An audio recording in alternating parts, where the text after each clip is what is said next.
La sortie du Messie trompeur, Al-Masih ad-Dajjal, est le premier des 10 grands signes. C'est un homme borgne, et c'est l'une des plus grandes tentations. Aucun prophète n'est passé sans avertir sa nation contre cet homme. Dans chacune de nos prières, nous cherchons refuge auprès d'Allah contre le Dajjal. Le Dajjal restera sur terre 40 jours, mais leurs durées seront différentes. Il se déplacera à travers la terre. Il ira dans un endroit où un jour y équivaut à une année. Existe-t-il aujourd'hui sur terre des lieux où le jour dure une année? Oui, il existe des régions où le soleil ne se couche que quelques heures pendant toute l'année, et d'autres où le jour peut durer jusqu'à 6 mois. Ainsi, lorsqu'il arrivera dans un endroit où le jour équivaut à une année, son premier jour sera comme une année, son deuxième comme un mois, et son troisième comme une semaine. Une semaine signifie 7 jours, et le reste de ces jours. Par exemple, la plupart du temps qu'il passera sur cette terre où il se déplacera, il sèmera la corruption. Il mettra les gens à l'épreuve dans leur religion.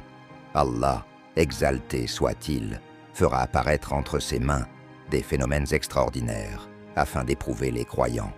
Ne resteront fermes que ceux qu'Allah aura raffermis. Nous demandons à Allah de ne pas nous éprouver par le Dajjal, car c'est une grande calamité. Il vient vers un homme, puis celui-ci sort devant lui. Le Dajjal lui dit « Ceci est la tombe de ton père ». Et l'homme répond « Oui ».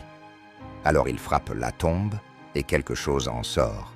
Mais ce qui sort n'est pas ton père, car aucune âme ne peut revenir après la mort avant le jour de la résurrection. C'est la parole d'Allah, exalté soit-il.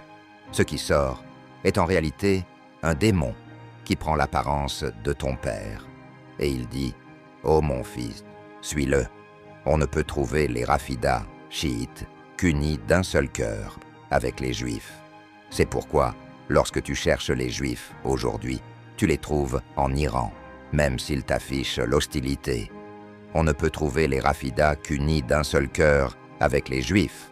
C'est pourquoi, lorsque tu cherches les Juifs aujourd'hui, tu les trouves en Iran, présents à Ispahan.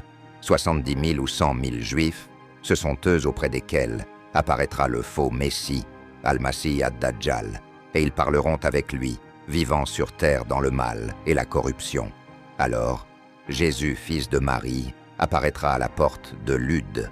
Quand Jésus, fils de Marie, verra le Dajjal, les hommes fondront comme fond le sel dans l'eau.